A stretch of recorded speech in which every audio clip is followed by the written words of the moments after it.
Buenas noches a todos, bienvenidos nuevamente. Muchas gracias por estar acá. Seguimos con nuestro viaje por el Evangelio de Juan, por el libro de los signos, pero bueno, vamos a empezar con una pequeña oración. La primera lectura de hoy está tomada de la carta a los Colosenses, que es una oración que Pablo realiza. Él siempre abre sus cartas con una oración. Y justo antes del pasaje de hoy, eh, está este pedazo, digamos, la lectura de hoy es un pedazo de la oración, y yo voy a leer y a rezar la otra parte, la primera parte, porque me parece como que aplica a nosotros y al curso y a la vida. Bueno, en nombre del Padre, del Hijo y del Espíritu Santo. Amén.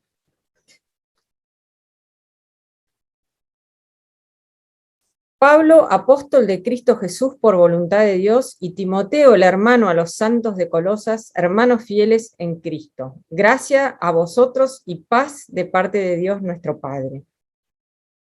Y acá empieza la oración, ¿no? Damos gracias sin cesar a Dios Padre de nuestro Señor Jesucristo por vosotros en nuestras oraciones.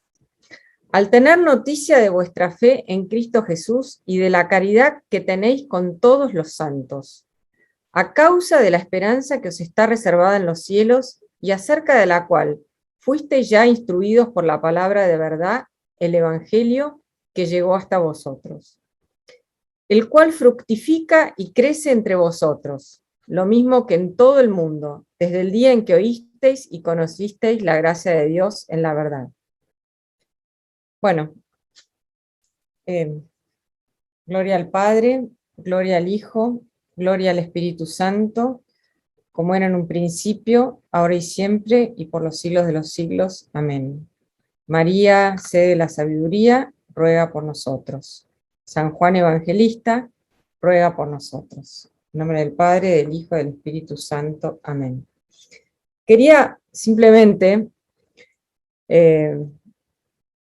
comentar esto, ¿no? Que dice, bueno, justo agarré la Biblia de Jerusalén, que con el vosotros es como medio raro, ¿no? Pero bueno, dice, eh,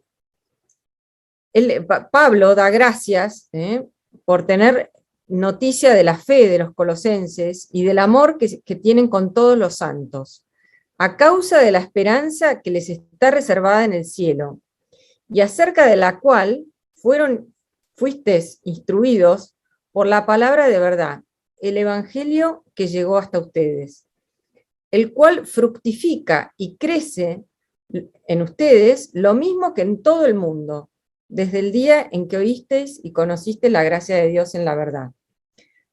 Bueno, entonces es como que el Evangelio fructifica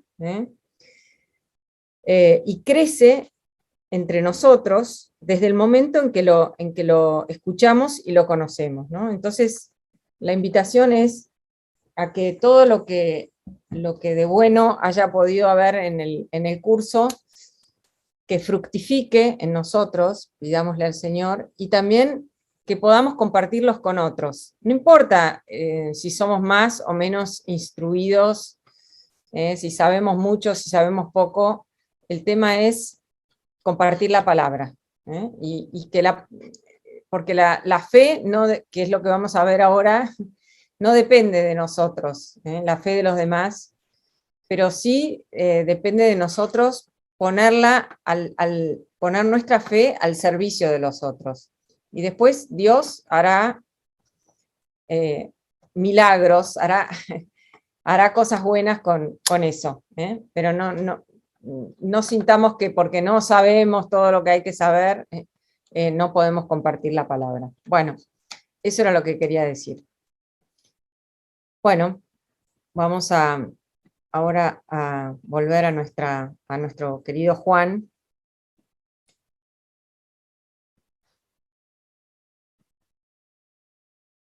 ¿Están viendo ahora sí la pantalla?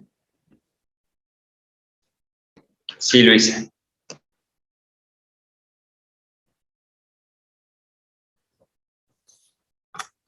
Habíamos dejado o sea, estábamos en el capítulo 6 de Juan, y se me ocurrió hacer como un pequeño esquema, siguiendo un autor que se llama León Dufour, cómo se distribuye digamos, cómo está estructurado este capítulo, ¿no?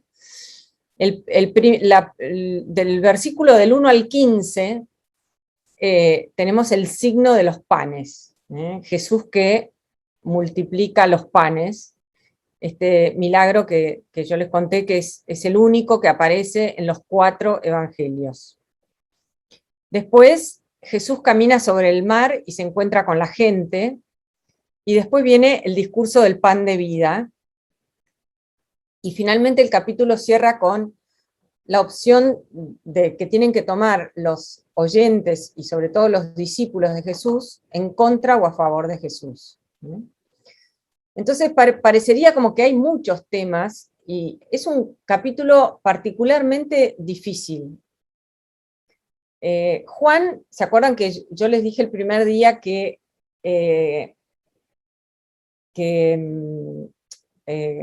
no me sale ahora el nombre, el Papa San Gregorio decía que el Evangelio de Juan es como un charquito donde pueden chapotear los niños y una especie de lago donde se ahogan los elefantes, ¿no? Entonces, es como que uno lo puede leer y parece muy sencillo, pero si uno empieza a entrar y a penetrar en el Evangelio, se empieza a ahogar, por lo menos a mí me pasa eso, es como que es demasiado, como que, y esto, todas las relaciones, cada palabra en Juan está pensada, calibrada, eh, todo tiene como un segundo significado. Bueno, entonces es como que este capítulo yo lo encuentro particularmente difícil. Bastante como enredado. Entonces, bueno, vamos a tratar de aclararlo, ¿no? Bueno, hay como 2 principios de unidad, como hay muchos temas, ¿no? La primera es vamos a ver, que es la opción de la fe en Jesús, ¿no? La multitud sigue a Jesús a causa de sus signos, y lo quieren hacer rey, y Jesús, ¿qué les dice? Bueno, ustedes me quieren hacer rey porque tienen la panza llena, en el fondo les está diciendo eso. Pero también hay algo más, ahora vamos a tratar de entenderlo, ¿no? Y Jesús se separa de ellos, pero lo buscan para obtener este pan, pero después se niegan a reconocer en él empieza con hablar de que él es el pan bajado del cielo, que da la vida al mundo. Después un gran número de discípulos lo abandonan, y después tenemos la confesión de fe de Pedro, pero Jesús no se queda en alabar a Pedro, como por ejemplo en los sinópticos, feliz de ti Pedro, porque esto no te lo ha revelado la carne ni la sangre, ¿no? Sino mi Padre. Bueno, en cambio acá Jesús pasa a hablar de cuando Pedro le diga, ¿a quién iremos? Solo vos tenés palabras de vida eterna. Jesús va a decir, sí, pero uno de ustedes, que Judas, que no lo nombra, me va a entregar, y lo califica de diablo, ¿no? Entonces, vamos a ver que en este capítulo todo el tiempo hay una dualidad, que se habla de tener fe o no tener fe, y esa fe y no fe es de algún modo paralela a tener vida o muerte. El que tiene fe tiene vida, el que no tiene fe tiene muerte. Y vamos a ver que nosotros somos interpelados por Juan, porque todo el tiempo hay como unos personajes innominados, que aparecen 17 veces, que dice, el que viene a mí, el que cree en mí, si alguien come, ¿ven? No dice fulano, no dice, es como que no está hablando directamente o les está hablando obviamente a sus oyentes, pero también les está hablando nos está hablando a nosotros. El que viene a mí, el que cree en mí, es una palabra que traspasa los siglos, ¿entienden? Porque el que viene a mí, el que cree en mí, somos cada uno de nosotros. Y el otro, entonces, uno es la opción de la fe en Jesús, y la otra sería el simbolismo del alimento. Pensemos más allá de la Eucaristía, porque vamos a ver que el texto habla de la fe, pero también habla de la Eucaristía, y como que las dos cosas se confunden un poco. Pero bueno, esto quería, ¿qué significa alimentarse, no? Y el alimento es signo de dependencia. Alimentarse, de alguna forma, uno para comer, depende de una realidad que es exterior a uno mismo. Como que uno, en último término, depende del universo. Es como que es parte de mi dimensión cósmica. Nosotros que vivimos en las ciudades, sobre todo, perdemos un poco de vista esto porque vamos al supermercado y comemos. Pero como que no estamos al tanto del proceso de la comida. Como contaba una anécdota, ¿no? De que a un chiquito le preguntaron dónde están los pollos o las gallinas, dice, en el supermercado, porque nunca había visto, o sea, siempre había visto el pollo en el freezer del supermercado, ¿no? Y bueno, es como que hemos perdido esa conexión, pero sin el universo no puedo vivir. La tierra depende de la lluvia, del cielo, y este símbolo es como que simboliza la relación con el creador, es como constitutivo del hombre. Porque ser creado, o sea, la relación de creación, ¿qué es ser creado? Ser criatura. Cuando algo es creado, implica una relación de dependencia. La creación, técnicamente, no es algo, cuando uno dice Dios creó el mundo y tiende a pensar, bueno, lo creó de la nada, pero en realidad técnicamente la creación es una relación de dependencia. Nadie, absolutamente nadie, se da el ser a sí mismo. Todos lo recibimos de otro, y en última instancia lo recibimos de Dios. Entonces, por eso el alimento también es como un símbolo de la relación del hombre con su creador. Y por eso es un símbolo tan potente. Y vamos a ver que en este capítulo todo el tema de comer y alimentarse está relacionado con la fe, con la palabra y con la Eucaristía. Bueno, vamos entonces a nuestro texto de Juan. Dice así. Bueno, habíamos visto esta parte, ¿no? De que Jesús vio que una gran multitud lo seguía y le dice a Felipe, ¿dónde compraremos pan para darles de comer? Y yo les comenté que en el Evangelio de Juan siempre Jesús es omnisciente, Él sabe todo lo que va a suceder. Entonces, esto lo decía para ponerlo a prueba. Pero acá podemos pensar también es que está relacionado con lo que dicen los sinópticos, ¿no? Denle ustedes mismos de comer. O sea, Dios, para actuar en el mundo, se sirve también de nosotros. Esto que hablábamos del tema de compartir la palabra, está relacionado con esto, o sea, nuestras manos, nuestros cuerpos, son los que hacen presente de alguna forma a Dios en el mundo. Bueno,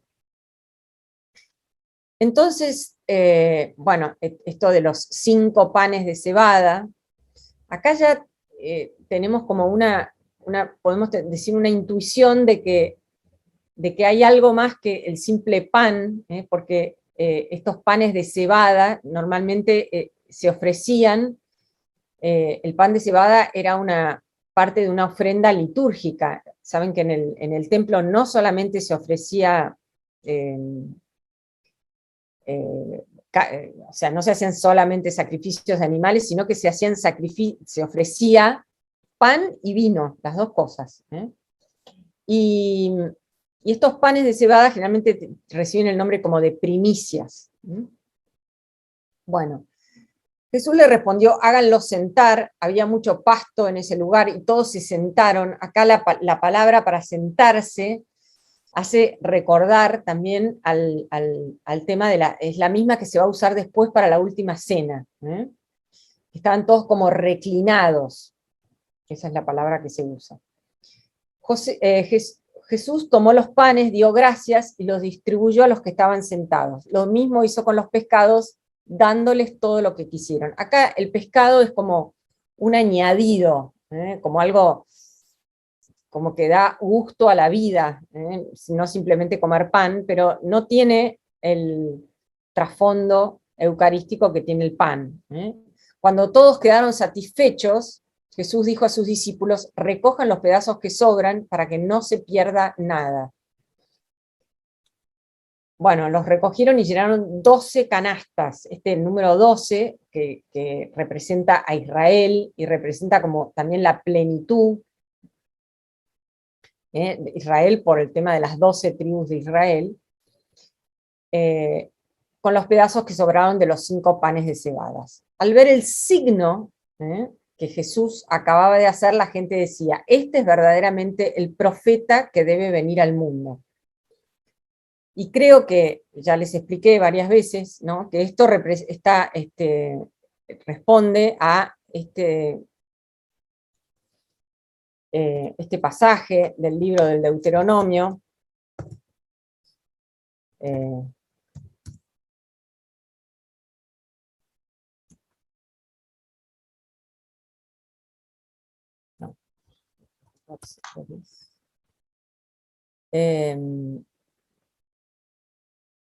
suscitaré entre sus hermanos un profeta semejante, o sea, el Señor me dijo, suscitaré entre sus hermanos un profeta semejante a ti, pondré mis palabras en su boca y él dirá todo lo que yo ordene.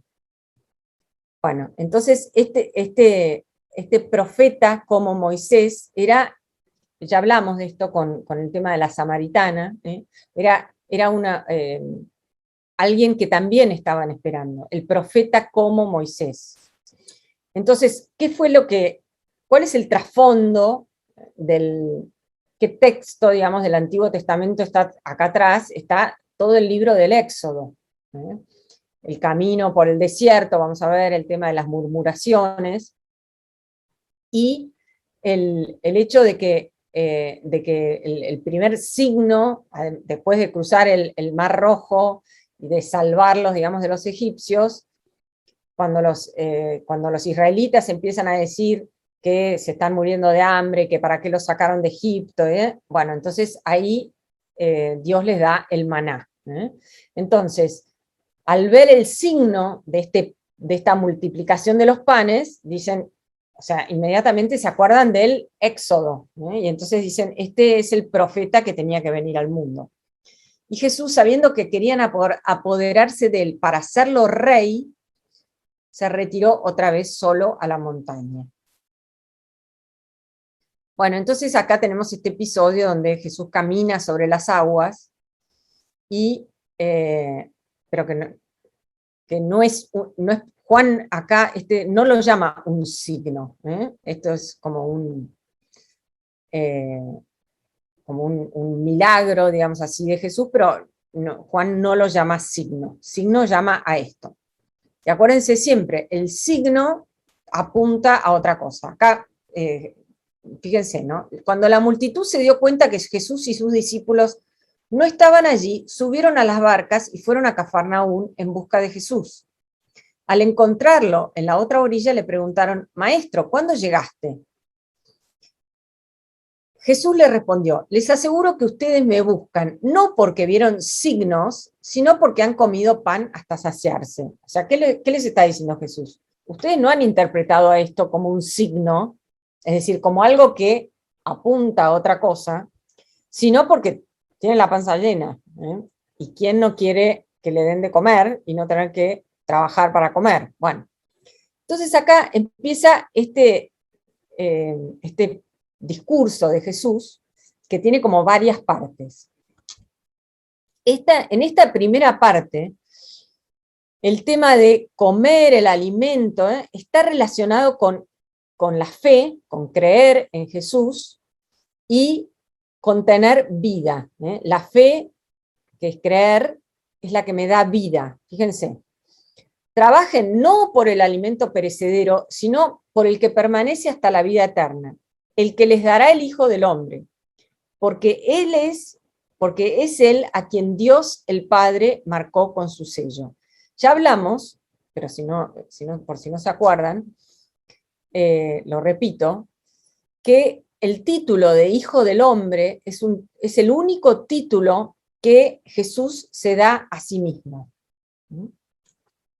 Todo el tiempo Él se refiere a sí mismo, Él no acepta el título de Mesías, no, pero Él habla de el Hijo del Hombre. Y yo ya les conté que esto viene del capítulo 7 del libro de Daniel, que ven desde lo alto, entre las nubes, ven venir uno como hijo de hombre, dice el profeta Daniel, y a quien Dios le da todas las, como que le da todo el poder.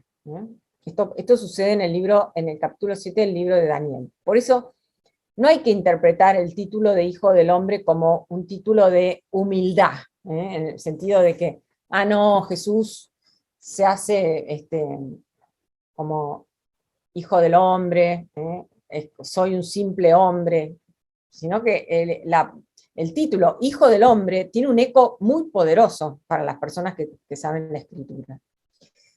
Porque es Él a quien Dios el Padre marcó con su sello. Hasta ahora no hablamos, me parece mucho, sobre el tema de que el Evangelio de Juan,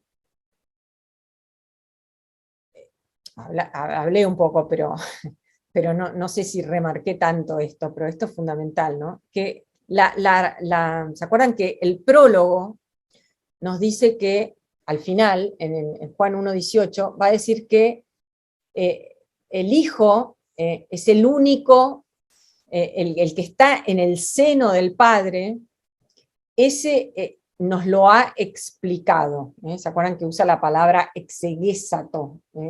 Como que Jesús hace exégesis. Exégesis significa explicación. Jesús es el exégeta del Padre. Entonces, el propósito de Jesús todo el tiempo en el Evangelio de Juan es revelarnos al Padre, la paternidad de Dios.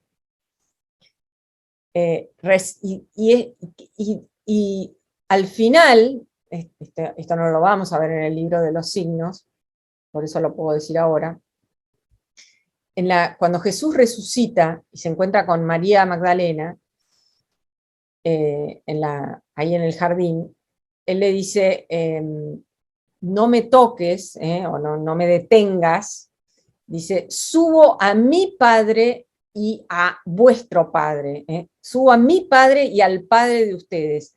A través del sacrificio de la cruz, Jesús nos hace, esto que nosotros decimos, que nos hace hijos de Dios, verdaderamente, como va a decir después la primera carta de Juan, ustedes, a ver, vamos a ir, no hablar en el vacío.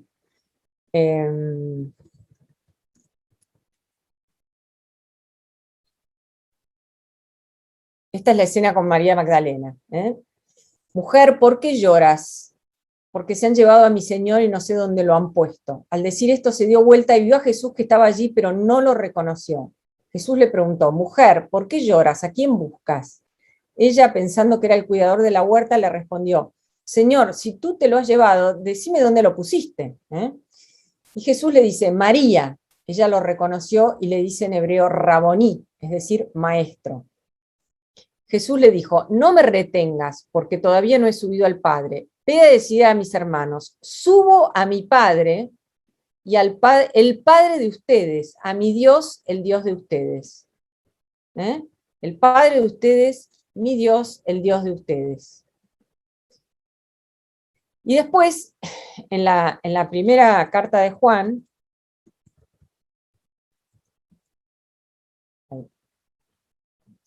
como dice,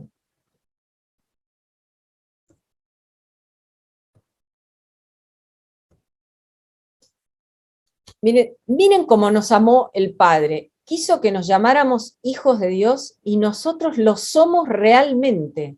Esto, quiso que nos llamáramos hijos de Dios y nosotros lo somos realmente.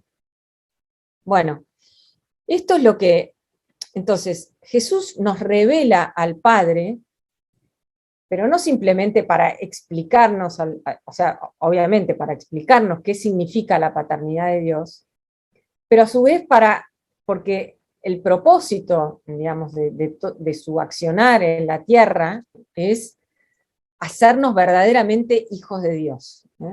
¿No? Entonces, esto de, fíjense, ¿no? El que trabajen no por el alimento perecedero, sino por el que permanece hasta la vida eterna, el que les dará el Hijo del Hombre, porque es Él a quien Dios el Padre marcó con su sello. En la Biblia, marcar con el sello a alguien significa propiedad. Es lo mismo que cuando nosotros tenemos un animal en el campo y les ponen una marca, que significa que es propiedad de tal persona y no de otra, de tal campo, de tal estancia y no de otra, de esta chacra y no de otra. Bueno, la marca, que esta misma es lo que se usa en la Biblia para decir que alguien pertenece o no pertenece al Padre. En el Apocalipsis están los marcados con el sello, digamos así, del Cordero, y después están los marcados con el sello de la bestia. Entonces son los que pertenecen a uno y al otro bando. Y ese sello, el Padre marcó con su sello, en realidad está haciendo alusión al bautismo de Jesús, donde desciende el Espíritu y lo marca. Ellos le preguntan, bueno, pero fíjense, acá dice, trabajen no por el alimento perecedero, sino por el que permanece hasta la vida eterna, el que les dará el Hijo del Hombre. Acá, ¿a qué se está refiriendo?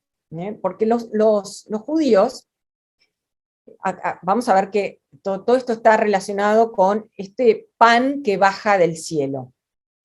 En la primera parte del discurso, el pan que baja del cielo es la palabra de Jesús. Jesús, que en realidad es la palabra. Entonces, si uno recibe esa palabra y tiene fe, entonces eso es lo que permanece con él hasta la vida eterna, ¿no? ¿Qué debemos hacer para...? Entonces él dice, ellos le preguntaron, y perdón, siempre acá ven, igual que en el diálogo con la samaritana, igual que en el diálogo con Nicodemo, siempre hay como este doble sentido. Las personas interpretan linealmente y Jesús en realidad está queriendo decir algo mucho más profundo. Entonces le preguntaron, ¿qué debemos hacer para realizar las obras de Dios? Tienen buena intención, porque o sea, él les dice, trabajen para tener vida eterna. Entonces ellos le dicen, bueno, ¿qué tenemos que hacer? La obra de Dios es que ustedes crean en aquel que ha enviado. Y volvieron a preguntarle, ¿qué signos haces para que veamos y creamos en ti? ¿Qué obras realizas? Nuestros padres comieron el maná en el desierto, como dice la Escritura, les dio de comer el pan bajado del cielo. Acá en realidad está citando un salmo, que es el Salmo 78. Yo lo tenía por acá. lo está citando, bueno, no exactamente como está traducido acá, hizo llover sobre ellos. Fíjense que este salmo está en realidad haciendo referencia a la obra, digamos, de salvación de Dios, como que está recordando un poco así toda como la historia de salvación, fíjense, ¿no? Él dio una norma a Jacob, estableció una ley en Israel, ordenó a nuestros padres enseñar estas cosas a sus hijos. Así las aprenderán las generaciones futuras y los hijos que nacerán después y podrán contarlas a sus propios hijos. Así no serán como sus padres, una raza obstinada y rebelde. Bueno, Bueno, fíjense, abrió el mar para darles paso, contuvo las aguas como un dique, evidentemente está hablando del éxodo, ¿no? De día los guiaba con la nube, de noche con el resplandor de fuego, partió las rocas en el desierto y les dio a beber a raudales. ¿Se acuerdan que Moisés hace el milagro, digamos así, de romper, tocar una roca con su cayado y de esa roca va a salir agua, ¿no? Sacó manantiales del peñasco, hizo correr las aguas como ríos, pero volvieron a pecar contra él y a rebelarse contra el Altísimo en el desierto. Tentaron a Dios en sus corazones pidiendo comida a su antojo. Esto que hablamos de las que murmuraban, ¿acaso Dios tiene poder suficiente para preparar una mesa en el desierto? Ven que está hablando, todo esto es lo que pasó en el Éxodo. Es verdad que cuando golpeó la roca brotó el agua, desbordaron los torrentes, pero ¿podrá darnos también pan y abastecer de carne a su pueblo? El Señor al oírlo se indignó y un fuego se encendió contra Jacob, su enojo se alzó contra Israel, porque no creyeron en Dios ni confiaron en su auxilio. Esto es lo mismo que pasa, ¿se acuerdan cuando hablamos de Nicodemo? Que decía el tema de que Jesús no confiaba en ellos, ellos confiaban, pero Jesús no confiaba, no tenía fe en ellos, bueno. Entonces mandó a las nubes en lo alto, abrió las compuertas del cielo, hizo llover sobre ellos el maná, les dio como alimento un trigo celestial. Todos comieron un pan de ángeles, les dio comida hasta saciarlos. Bueno, y acá y sigue, ¿no? Hablando de las maravillas que Dios hizo con ellos. Bueno,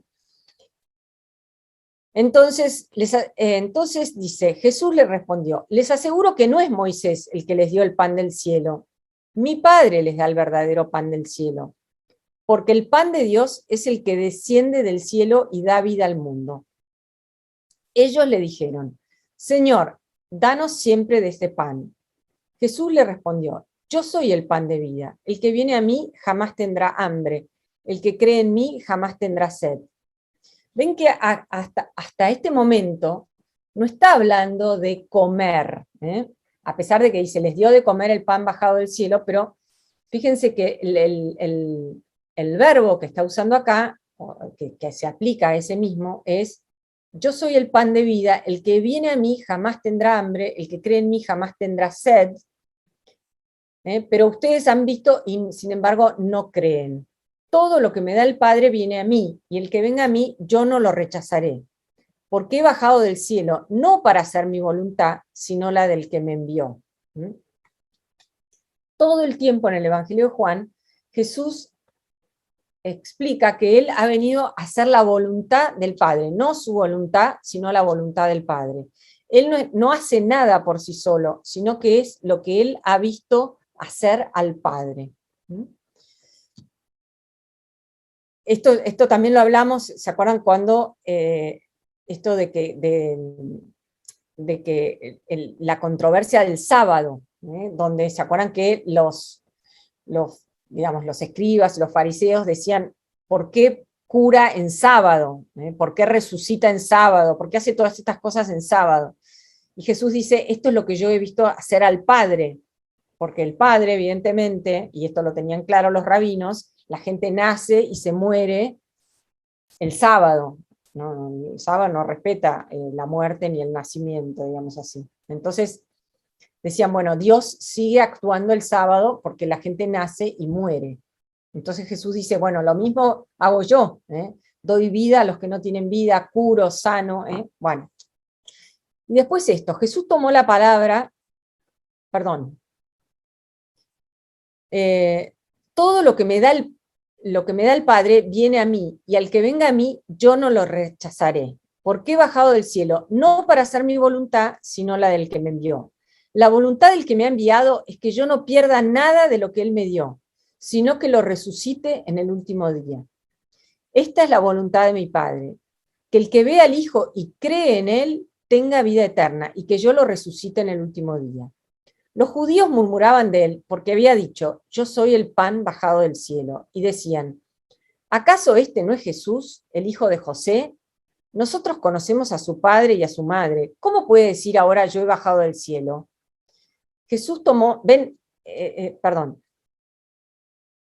los judíos murmuraban. Esto de la murmuración es exactamente lo que va a pasar en Egipto. En Egipto la gente murmura. Fíjense qué terrible es esto de la murmuración, que una de las una parte, digamos, un número de la regla de San Benito, de los monasterios, es que los monjes tienen prohibida la murmuración. ¿Qué es la murmuración?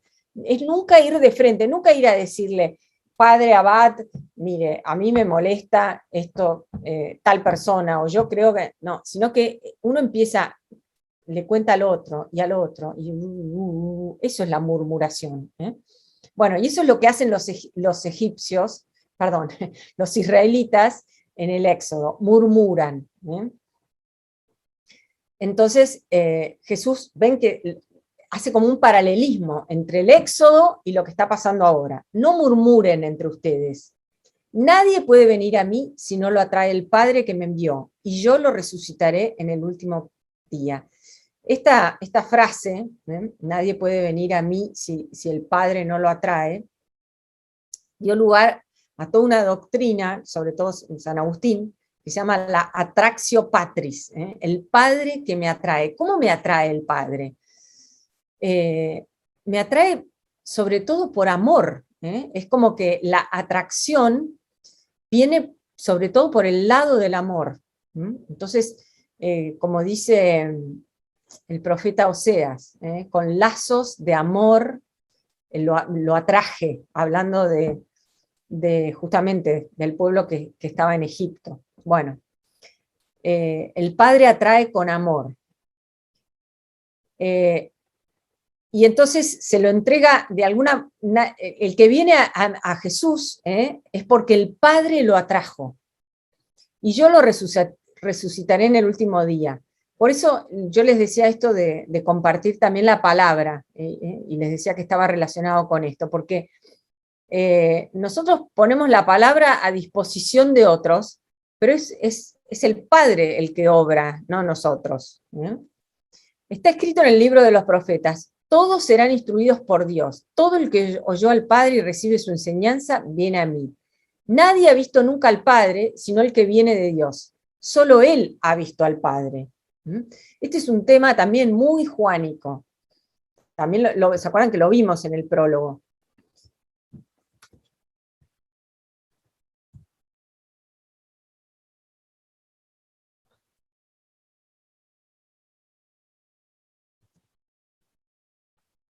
Nadie ha visto jamás a Dios, el que lo ha revelado es el Hijo único que está en el seno del Padre, el que lo ha explicado, esto que hablábamos de... Yo repito mucho, ya se habrán dado cuenta, pero porque mi experiencia es que, ven acá tienen esta palabra, exegesato, que el Hijo hace exégesis del Padre. Lo repito porque mi experiencia como alumna de hace toda mi vida fui alumna y sigo siendo alumna, y es que uno se olvida lo que dice el profesor, así que cuanto más repite, mejor. Bueno, les aseguro que el que cree tiene vida eterna. Yo soy el pan de vida, sus padres en el desierto comieron el maná y murieron, pero este es el pan que desciende del cielo para aquel que lo coma no muera. Bueno, acá empieza a hablar de comer el pan. Yo soy el pan vivo bajado del cielo. El que coma de este pan vivirá eternamente. Y el pan que yo les daré es mi carne para la vida del mundo. Fíjense, mi carne, en griego es sarx, es la palabra. Carne. Acá ya hemos pasado del tema de la palabra, de creer en la palabra, ahora estamos como en otro nivel, que empieza a hablar del tema de la carne, y esto cada vez los va a poner como más nerviosos a los oyentes. El pan que yo daré es mi carne para la vida del mundo. Porque fíjense que, cómo es, ¿no? La palabra viene al mundo, esto es como el ciclo que nos narra el prólogo, ¿no? La palabra estaba desde el principio, después la palabra viene al mundo y se hace carne, y después la palabra se hace pan, perdón, la palabra se hace pan. Se hace carne y se hace pan, y es como que hay como una vuelta en el ciclo, ¿no? Porque cuando nosotros comemos el pan, estamos comiendo la carne.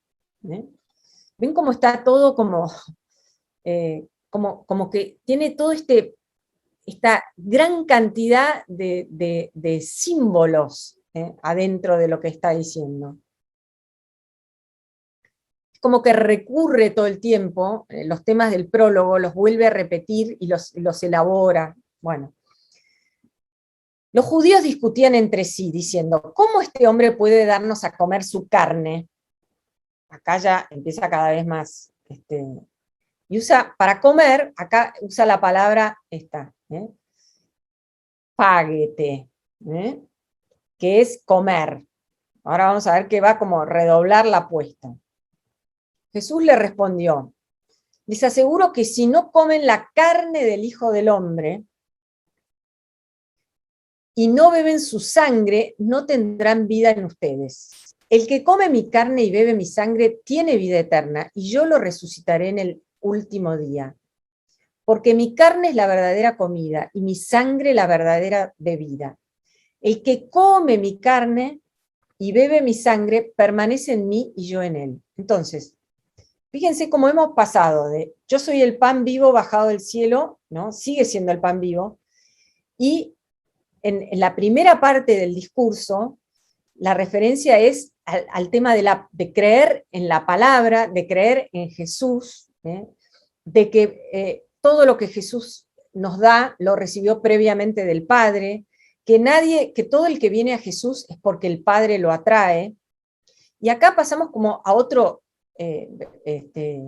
nivel. Yo soy el pan vivo bajado del cielo. El que coma de este pan vivirá eternamente. El pan que yo daré es mi carne para la vida del mundo.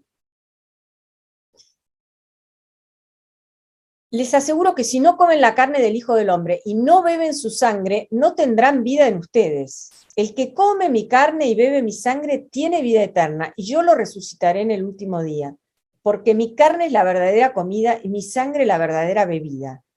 Y acá ya no usa más, ¿se acuerdan que acá usaba esta palabra paguete, que significa comer? Pero acá pasa a usar esta palabra, trogon, y trogon es como masticar, es como una palabra muy fuerte. Ya no abandona el tema de comer mi carne. ¿Por qué? Porque no es que está mal esto, ¿no? Sino que está relacionado, o sea, el tema de comer, a ver, lo quiero poner acá. Eh,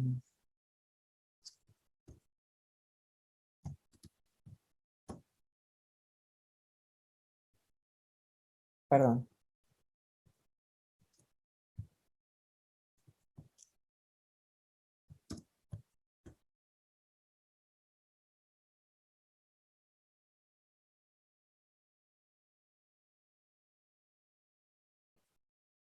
No me reconoce.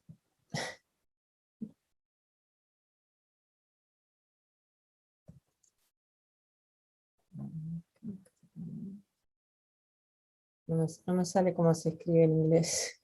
No.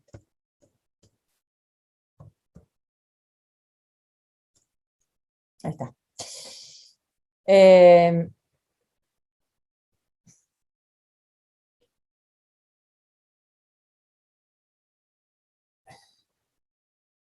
A ver esto.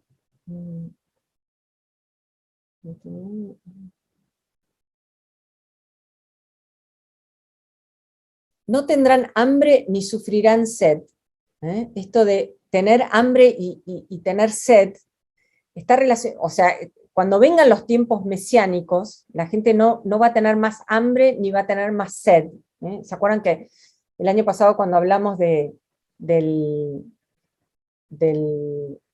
la alianza, hablamos de que al final se hablaba de el banquete mesiánico, esto de, entonces lo que no van a tener hambre ni van a tener sed. Bueno, estoy viendo que es la hora de hacer un corte.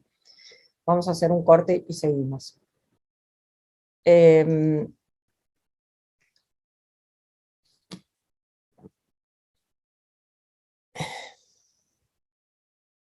que come mi carne y bebe mi sangre tiene vida eterna, y yo lo resucitaré en el último día. Porque mi carne es la verdadera comida y mi sangre la verdadera bebida. El que come mi carne, ven que acá yo les marco nuevamente que usa este verbo, ¿no? El trogon, esto de, así como yo que he sido enviado por el Padre, así como yo que he sido enviado por el Padre, que tiene vida, vivo por el Padre, de la misma manera el que me come vivirá por mí. Este es el pan bajado del cielo, no como el que comieron sus padres y murieron. El que coma de este pan vivirá eternamente. Jesús enseñaba todo esto en la sinagoga de Cafarnaún. Si ustedes van a Cafarnaún, todavía hay una sinagoga ahí, pero que es del siglo VI después de Cristo, pero todavía se ven como los cimientos de la vieja sinagoga, está al borde del lago de Genazaret, del lago de Tiberíades, donde Jesús pronuncia este discurso, ¿no? Después de oírlo, muchos de sus discípulos decían, es duro este lenguaje, ¿quién puede escucharlo? Fíjense, porque, digamos, hemos pasado de hablar de tener la fe en el Hijo del Hombre, el que tiene fe tiene vida, el que viene a mí vivirá eternamente, y se pasa después como a otro nivel, donde ya no es simplemente comer el pan bajado del cielo, sino comer mi carne y beber mi sangre. ¿Entienden cómo pasa como a este nivel eucarístico? Y por eso, imagínense lo que, digamos, si nosotros lo escuchamos, también es algo muy duro. El que come mi carne y bebe mi sangre permanece en mí y yo en él. Entonces, después de escucharlo, imagínense que además para un judío, beber la sangre estaba absolutamente prohibido. O sea, no, ¿se acuerdan que ellos desangraban todavía, no?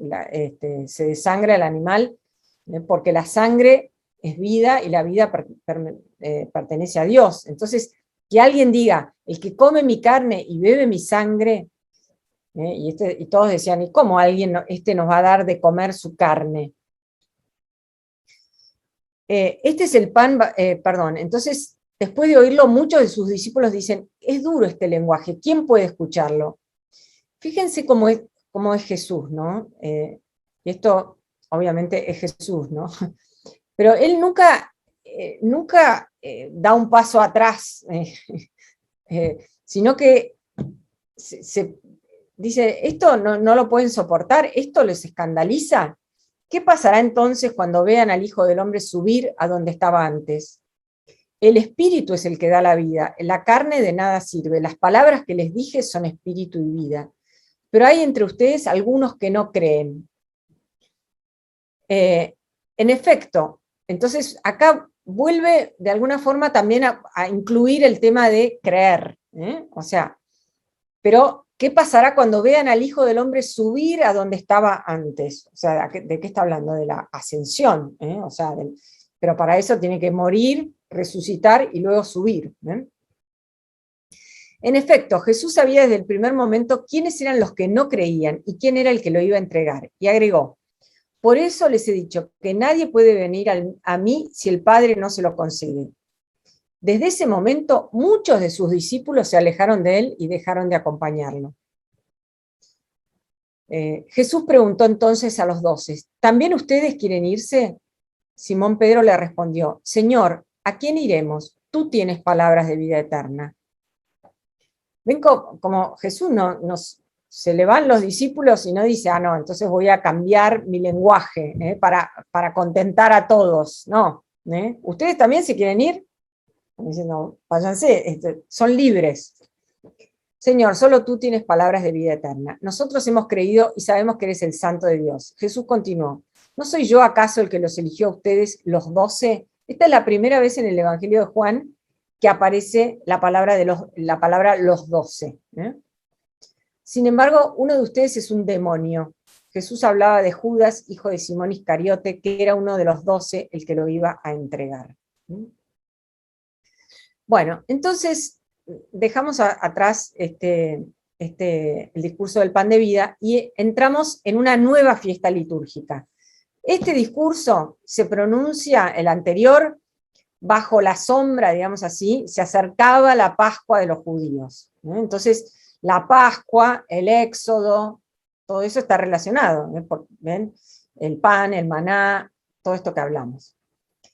Pero acá hay una nueva fiesta judía que es mucho menos conocida por nosotros, que es la fiesta judía de las chozas, o también se la llama tabernáculos. La fiesta judía de las chozas o los tabernáculos.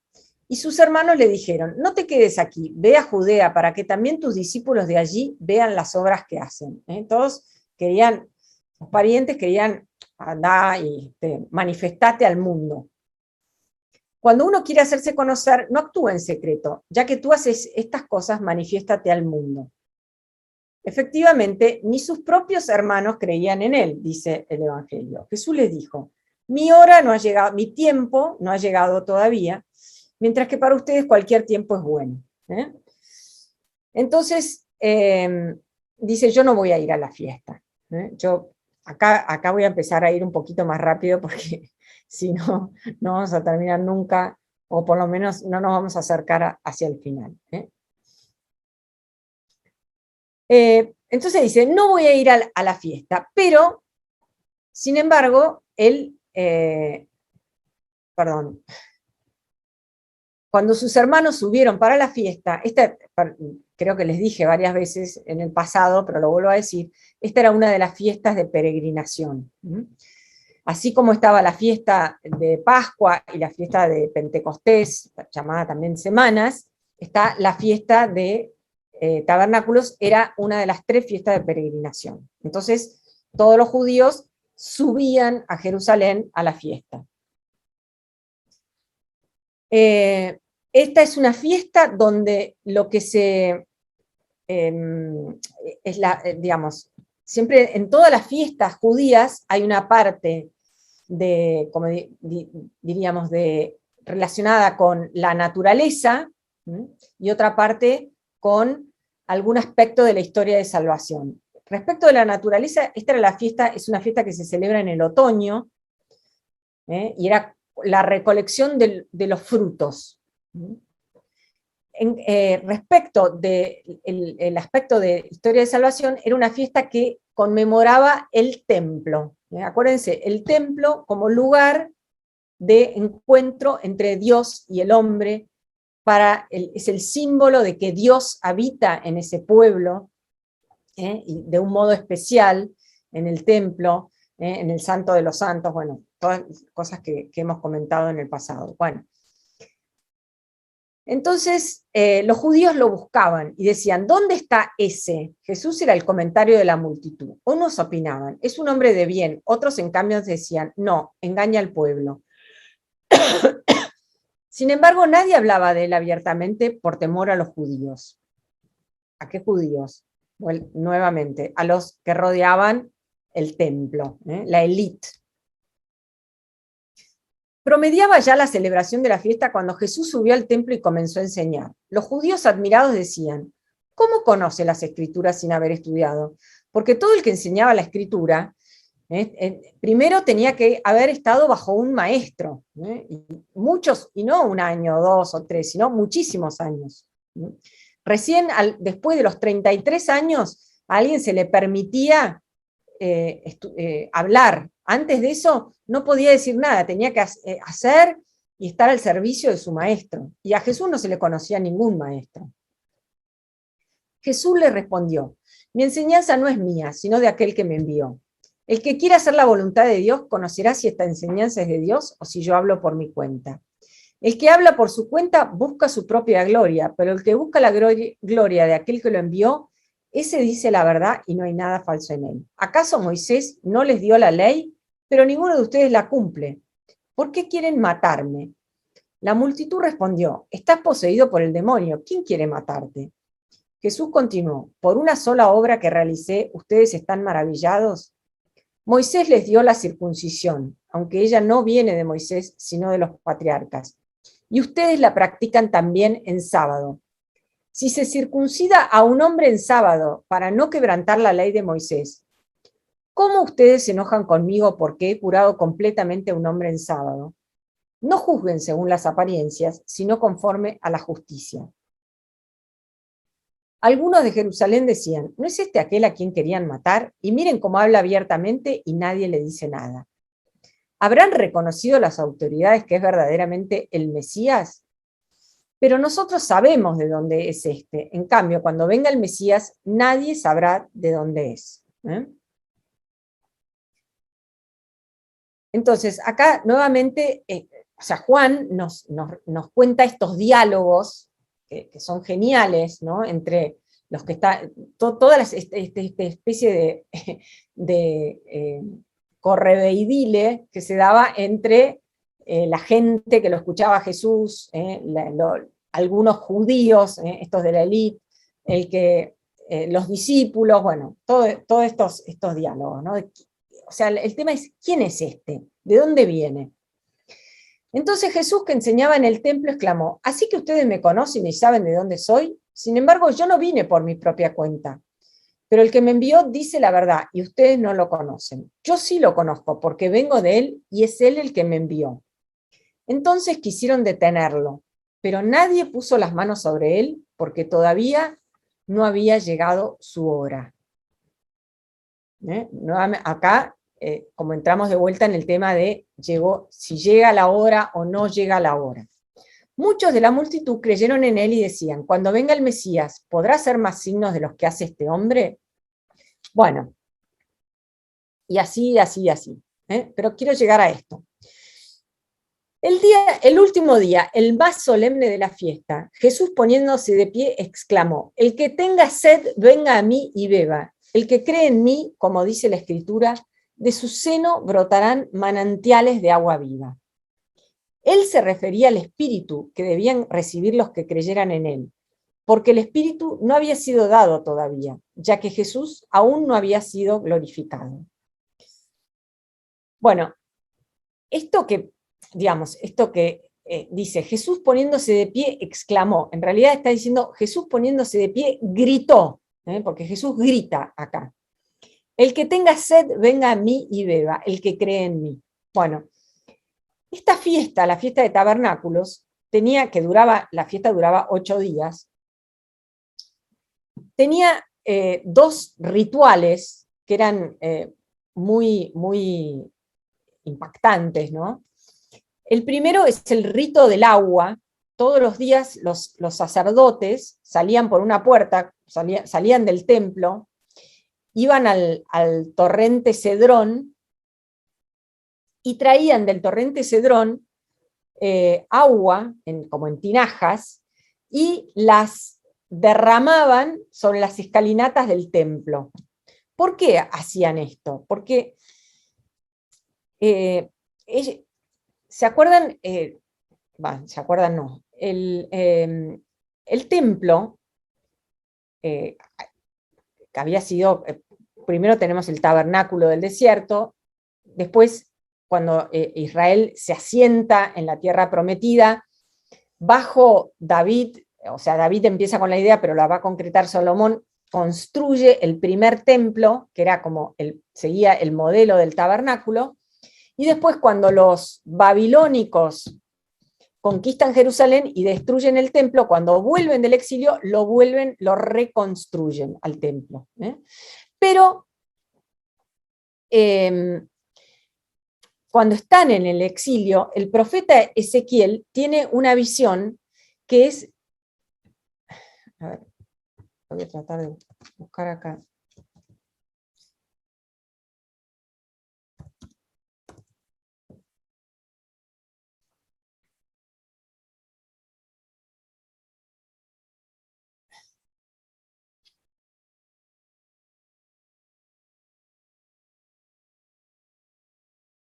Perdón.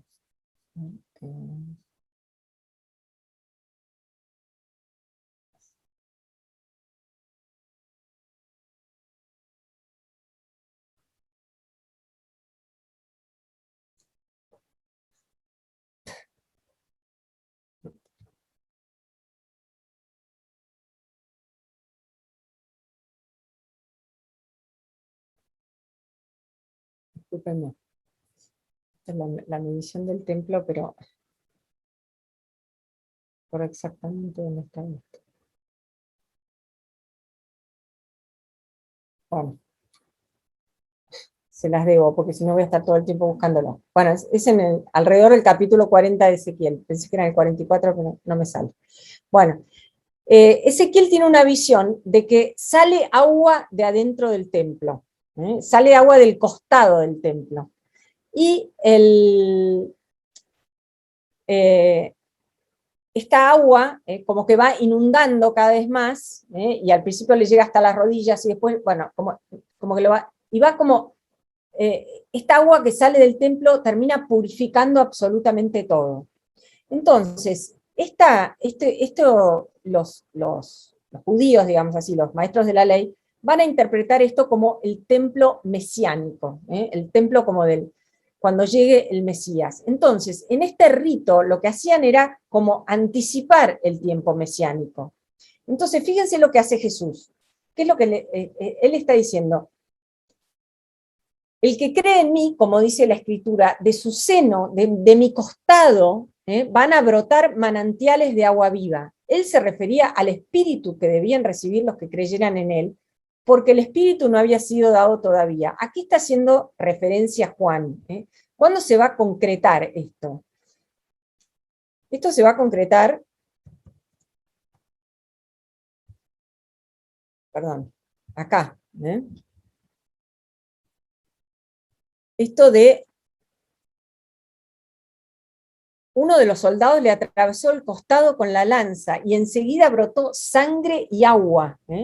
Entonces, ¿cómo unimos todo esto? ¿Se acuerdan que en el capítulo 2 hablamos de, con la expulsión de los vendedores del templo, Jesús se proclama como el verdadero templo? Ahora, no solamente, o sea, es el verdadero templo y de su costado van a brotar ríos de agua viva, que es, o sea, está anticipando lo que va a pasar en la pasión. ¿Y con qué lo identifica esto? Con el Espíritu.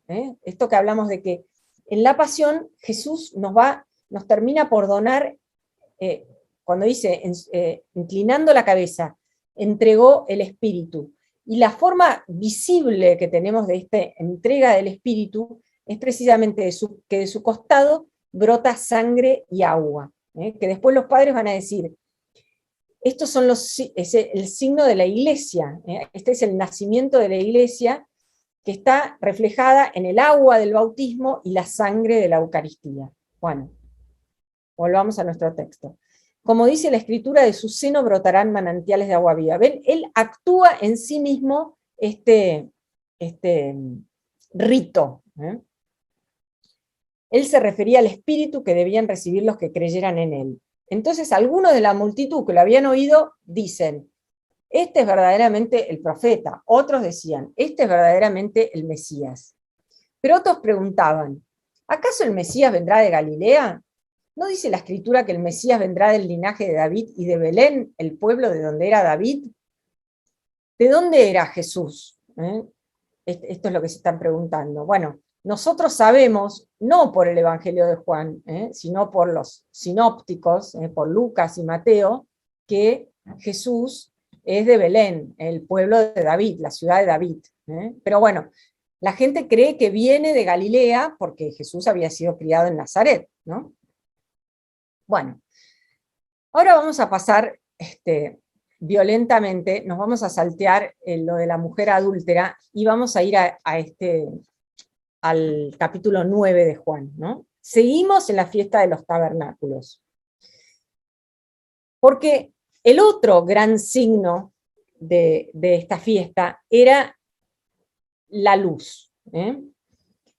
¿Qué era lo que hacían? Ellos, los sacerdotes, digamos, preparaban unas gigantescas menorás, estas lámparas. ¿Se acuerdan que la menorá es esta lámpara de los 7 brazos? Que estaba esta lámpara estaba en el santo, adentro del templo. Bueno, en esta fiesta de los tabernáculos, también se hacían unas lámparas gigantescas y se las prendían e iluminaban como toda la noche de Jerusalén. La gente que los testigos, digamos, esto lo sabemos por un judío que se llamaba Flavio Josefo, que escribe, que es, digamos, contemporáneo a la caída de Jerusalén en el año 70, que relata, digamos, cómo eran todas estas ceremonias.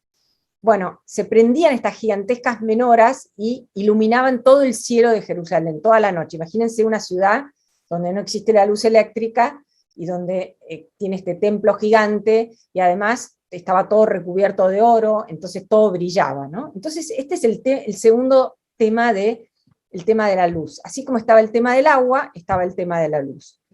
Al pasar, vio a un hombre ciego de nacimiento. Sus discípulos le preguntaron: Maestro, ¿quién ha pecado, él o sus padres, para que haya nacido ciego? Ni él ni sus padres han pecado, respondió Jesús. Nació así para que se manifiesten en él las obras de Dios. ¿Esto a qué responde? A que había como distintas creencias de por qué las personas sufrían alguna dolencia, y había como la creencia de que, digamos, si sus padres pecaron, entonces, o él pecó, entonces como que Dios lo castigó y nació ciego. ¿Qué está diciendo Jesús? No, nada que ver. Esto es para que se manifiesten en él las obras de Dios. Debemos trabajar en las obras de aquel que me envió, mientras es de día. Llega la noche cuando nadie puede trabajar. Acá empieza a introducir el tema de la luz, las tinieblas. Mientras estoy en el mundo, soy la luz del mundo. La vez pasada les comenté esto de que estos 7 dichos de Jesús, yo soy el pan de vida, ya lo vimos, ahora va a decir, yo soy la luz del mundo, yo soy la luz del mundo. Entonces, esta ceremonia que ustedes están haciendo en el templo, se cumple en mí, porque yo soy la luz del mundo. Eso es lo que está queriendo decir. Después que dijo esto, escupió en la tierra, hizo barro con la saliva y lo puso sobre los ojos del ciego, diciéndole: ve a lavarte a la piscina de Siloé, que significa enviado. Este gesto que hace Jesús, los rabinos, cuando digamos, analizaban la escritura y analizaban el libro del Génesis, cuando decían que veían que Dios, ¿se acuerdan que Dios hace al hombre del barro, y después le sopla un aliento de vida, y el hombre llega a ser un ser viviente? Esto está en el capítulo 2 del Génesis. Entonces los rabinos decían, pero ¿cómo? Si no había agua, ¿cómo tenía barro? Entonces decían que Dios había escupido su saliva en el barro, y con eso había formado al hombre. Entonces, fíjense que el gesto que hace Jesús es esto, ¿no? Es como hace como esta recreación. Todo este capítulo, el capítulo 9 de Juan, que todo ronda en este signo del ciego de nacimiento, hace referencia a una nueva creación. ¿Y qué es esta? Y cuando los padres de la iglesia, digamos, lean y relean esto, ven en esto una catequesis sobre el bautismo. Esto acá, es lo que está representado es el bautismo, no en el sentido del agua, sino en el efecto del bautismo. Vamos a ver qué es lo que dice.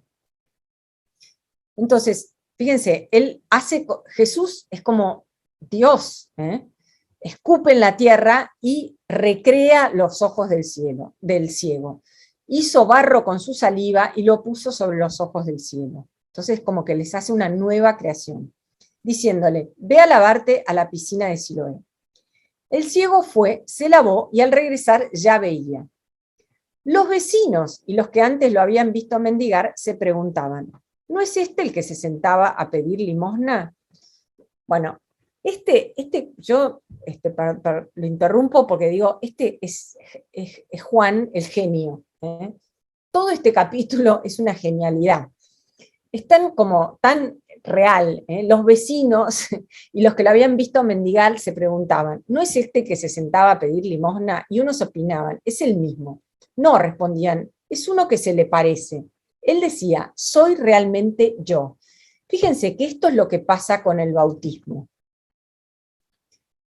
¿Qué pasa con el bautismo? Cuando los padres, o inclusive un bautismo de adultos, ¿no? Los padres llevan al niñito a bautizar. El sacerdote le tira el agua, le dice, yo te bautizo con el nombre del Padre, ¿no? Y nosotros decimos, bueno, ahora es un hijo de Dios. ¿Es el mismo? Sí, pero al mismo tiempo no es el mismo. ¿Ven? Entonces esto es lo que está en... ¿Es el mismo? Él decía, soy realmente, es verdad, soy el mismo, pero en realidad no soy el mismo, porque ahora veo. Los primeros cristianos llamaban al bautismo, lo llamaban fotismo. Fotismo es iluminación, porque a través del bautismo es como que yo empiezo el camino de la fe, empiezo a ver realmente. Recibo la fe, si soy un niño la recibo en germen y la tengo que hacer crecer. El bautismo es como una semillita que tengo que hacer crecer. Ellos le dijeron, ¿cómo se te han abierto los ojos? Él respondió, ese hombre que se llama Jesús hizo barro, lo puso sobre mis ojos y me dijo, ve a lavarte a Siloé. Yo fui y me lavé. Este episodio lo podemos contrastar con el paralítico que Jesús cura, ¿se acuerda? En la piscina de Betzata, ¿se acuerdan? El ingrato, que ni siquiera se acordaba el nombre de Jesús, y que trata de acusarlo y todo. Bueno, este hombre es todo lo contrario. Fíjense. Primero se acuerda perfectamente, dice,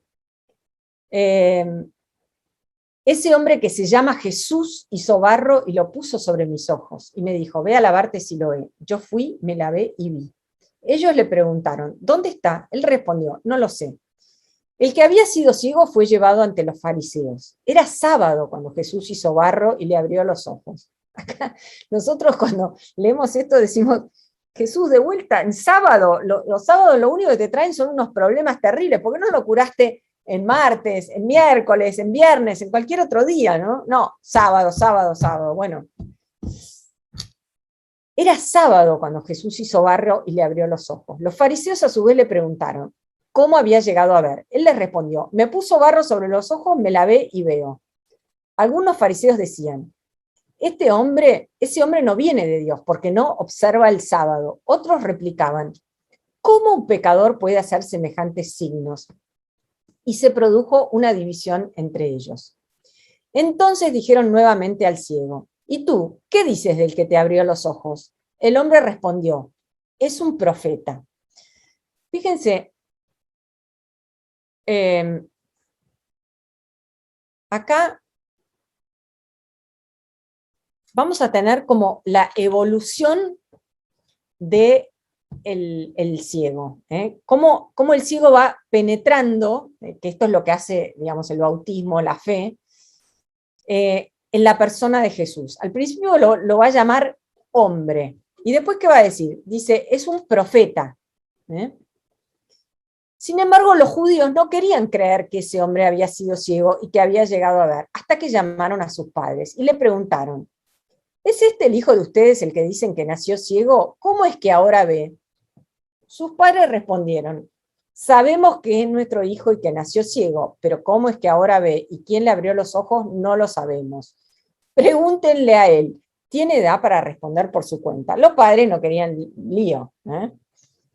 Dijeron esto por temor a los judíos, que se habían puesto de acuerdo para excluir de la sinagoga al que reconociera a Jesús como Mesías. Es decir, no era, en términos de hoy, no era políticamente correcto decir que Jesús había hecho algo bueno y en sábado. Los judíos llamaron por segunda vez al que había sido ciego y le dijeron, glorifica a Dios, nosotros sabemos que ese hombre es un pecador. Yo no sé si es un pecador, respondió. Lo que sé es que antes yo era ciego y ahora veo. El hombre tiene más sentido común que toda la humanidad. Yo lo único que sé es que yo era ciego y ahora veo. Ellos le preguntaron, ¿qué te ha hecho? ¿Cómo te abrió los ojos? Él respondió, ya se los dije y ustedes no me han escuchado. ¿Por qué quieren oírlo de nuevo? ¿También ustedes quieren hacerse discípulos suyos? Entonces, ustedes me están preguntando todo esto porque quieren hacerse discípulos de Jesús. Y ellos saltaron tipo leche hervida. Lo injuriaron y dijeron, tú serás discípulo de ese hombre, nosotros somos discípulos de Moisés. Sabemos que Dios habló a Moisés, pero no sabemos de dónde es este.